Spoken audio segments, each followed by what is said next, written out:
Train blog দেখে দেখে বড় হয়ে যেত, তাদের বলছি মানে আমার ট্রেন ব্লগে স্পেশাল কি আছে? আমার হ্যান্ড ওয়াশ না জল বেরোচ্ছে, হ্যান্ড ওয়াশ থেকে জল বেরোচ্ছে।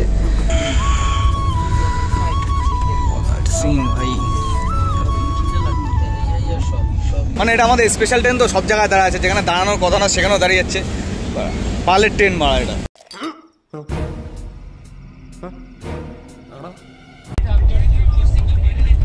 তো ভাবছি এখন আর উঠবো না, কালকে সকালবেলায় একবারে উঠবো। আর কালকে সকালবেলা থেকে আলাদা একটা ভিউ আসবে, মানে কালকে সকাল থেকে পাহাড় দেখা চালু হয়েছে। কালকে সকাল থেকে নতুন রকম ভাষা শুনতে পারবো আমরা।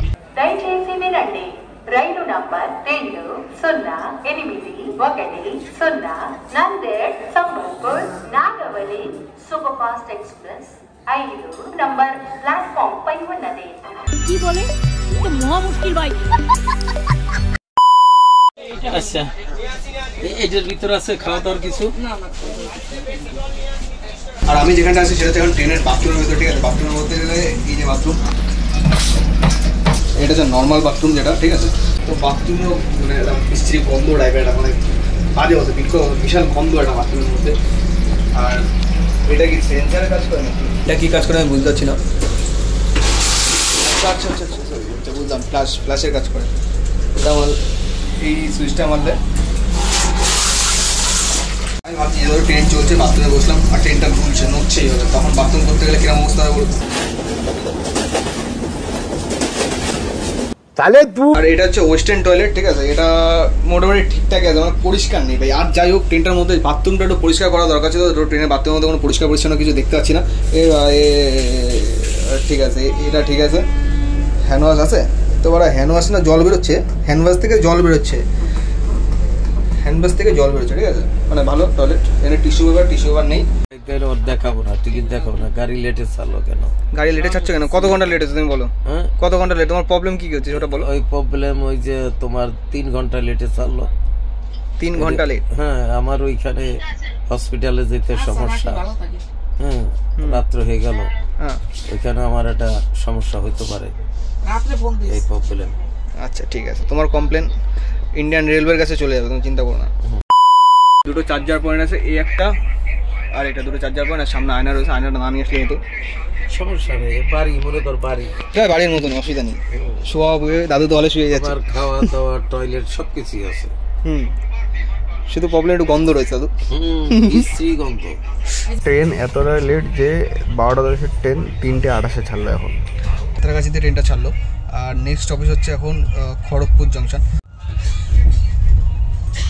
ট্রেনটা যখন উলুবেড়িয়াতে ঢুকবে তখন তোমাদের একটা জিনিস দেখাবো আমি ভাই। উলুবেড়িয়া আস্তে আস্তে না এই জিনিসটা দেখতে হলো আমি একবার, এই জিনিসটা দেখে নাও।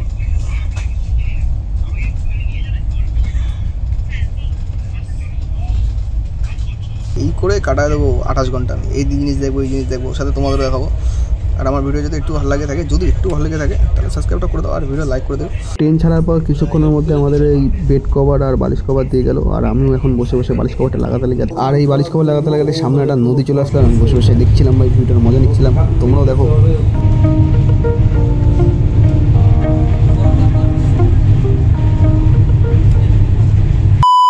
খড়গপুর আসার আগে একটা স্টেশনে দাঁড়িয়ে ছিল ট্রেনটা, কিন্তু কেন দাঁড়িয়ে ছিল সেটাও জানি না, এমনি এমনি দাঁড়িয়ে পড়েছিল, কিন্তু দাঁড়ানোর কথা ছিল না। খড়গপুরের আগে একটা স্টেশনে দাঁড়ালো, এখন আমরা স্টেশনে দাঁড়িয়েছিলাম। আর এখন ট্রেন ছাড়লো। এখন নেক্সট অফিস হচ্ছে খড়গপুর। খড়গপুরে ট্রেন দাঁড়াবে, খড়গপুরে 2 থেকে 3 মিনিট হয়তো দাঁড়াবে, বা 5 মিনিটও দাঁড়াতে পারে।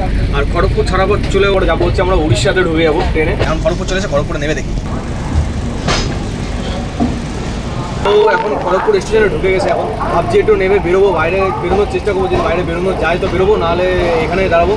তো এইখানে ট্রেন দাঁড়ানোর পর আর দাঁড়াবে লাস্ট 8টার সময়, রাত 8টার সময় ট্রেন দাঁড়াবে। সেটা হচ্ছে বালেশ্বরে, সেটা হচ্ছে তোমার উড়িষ্যা রাজ্যে উড়িষ্যায় ঢুকে যাওয়ার পরে তখন বালেশ্বরে গিয়ে দাঁড়াবে। আর দাঁড়াবে না ট্রেন এখন। খড়গপুরে আসে কিন্তু এখন 5 মিনিটের বেশি বা দাঁড়াবে না, ঠিক আছে? হয়তো লেট নাও করতে পারে। তো আমি ঢুকে যাই ভেতরে, বেশি দূর যেতে পারবো না, ভেতরে ঢুকে যাই। সমস্যা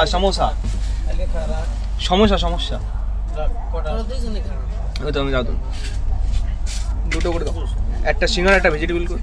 তো 40 টাকা প্লেট এটা। খড়গপুরের পর আর কোথাও দাঁড়ানোর কথা ছিল না, তো এখন দাঁড়ালো তোমার হচ্ছে হিজলিতে। তো জানি না এখন কতক্ষণ দাঁড়াবে, ট্রেনটা এমনি লেট, তারপর আরও লেট করা চলেছে। যত লেট করানো পায় তত লেট করাচ্ছে।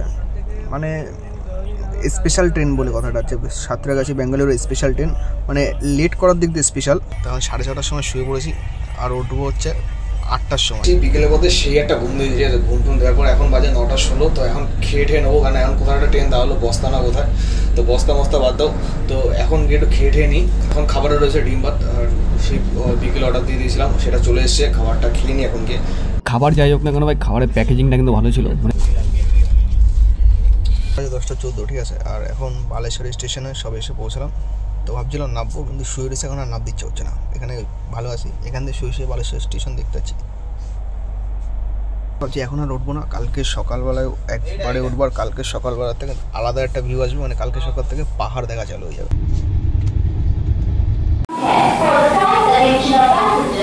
সকাল 7:30 বা 8টা বাজে এখন কালসাতে এসে দাঁড়ানো ট্রেন। দেখো যারা ট্রেন ব্লগ দেখে বড় হয়ে তাদের বলছি, মানে আমার ট্রেন ব্লগে স্পেশাল কী আছে? আমার ট্রেন ব্লগে স্পেশাল কিছু নেই, আমি যে ট্রেনটা আছে সেটা স্পেশাল ট্রেন। তা স্পেশাল ট্রেন কেন বলছি, মানে ট্রেনের এই মাথা থেকে ও মাথা শেষ পর্যন্ত পুরোটাই এসি, আর এই মাথা থেকে ও মাথা অব্দি সব করার লোক মাথা গরম হয়ে রয়েছে। তার একটাই কারণ যে ভাই ট্রেন যেখানে দাঁড়াচ্ছে 5 মিনিটের জন্য, সেখানে 25 মিনিটের জন্য দাঁড়িয়েছে, মানে দাঁড়াচ্ছে তো দাঁড়াচ্ছে, যা ছাড়ার আর নাম নেই ভাই।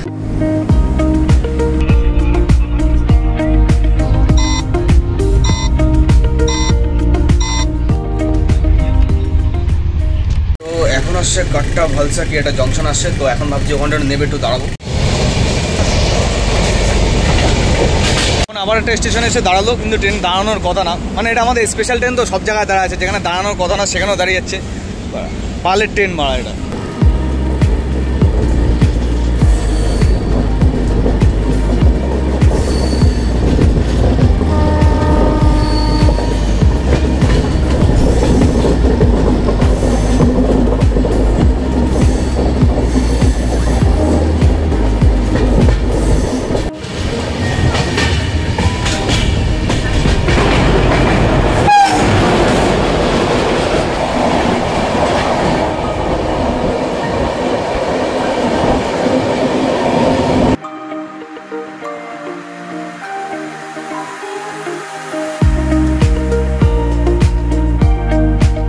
আর এই পাহাড় দেখতে দেখতে আবার আমাদের দুপুরে খাবার চলে আসলো। দুপুরে খাবারে ছিল সেই ডিম ভাত, ডাল, আর একটা ছোলার ডাল ছিল, আর চাটনিটা ভাই দেবেই সবসময়, সব খাবারের সময় চাটনিটা দেবেই। ট্রেন সাঁতরাগাছি ছাড়ার পর থেকে এই সবে 1000 কিলোমিটার কমপ্লিট করলো এখন আমাদের ট্রেন, আর এখনও বাকি রয়েছে, এখনও 800 থেকে 900 কিলোমিটার এখনও বাকি রয়েছে।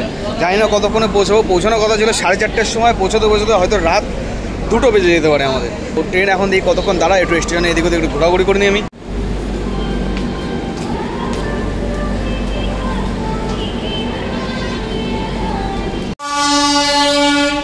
সামালকর জংশন থেকে ট্রেন এখন আমাদের ছেড়ে দিয়েছে। এখন নেক্সট গন্তব্যস্থল কোথায় কোনটা এখন দেখতে হবে, না দেখে তো বলতে পারছি না, কেন আমি তো ডেইলি আপ ডাউন করি না।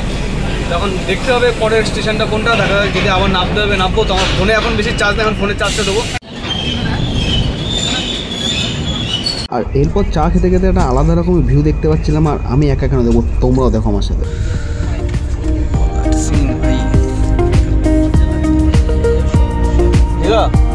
ও দুন এদিক তাকাও, তোমার ওই সাইড জানলা খুলে দেখো।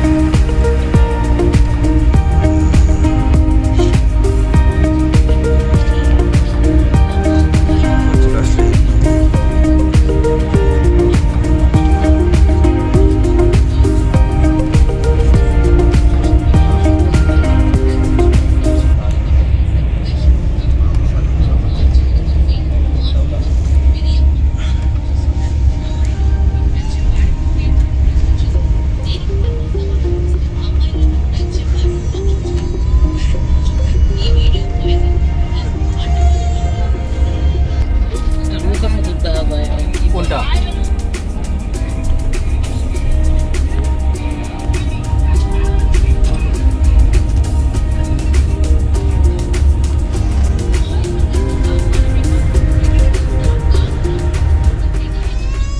এখন রয়েছে বিজয়বাড়াতে, আর এরপর আমাদের ট্রেন দাঁড়াবার 140 কিলোমিটার পার করার পর আবার দাঁড়াবে ওমগেলে।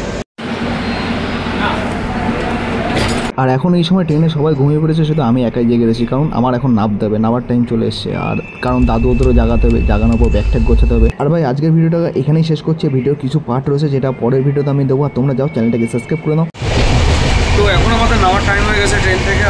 সোনাপুর চলে এসছে কাঠপেট্রি আসতে, আর আমাদের মাত্র 30 কিলোমিটার বাকি। এখন ব্যাগ ম্যাগ নিয়ে সব রেডি হতে হবে। আমি মুখ চুপ ধুয়ে নিলাম, ওইদিকে দাদু দিদার ওরা ব্যাগ ট্যাগ নিয়ে রেডি হয়ে বসে আছে। তো যাই, এখন নামার পর দেখা হচ্ছে। ভিডিও আছে না?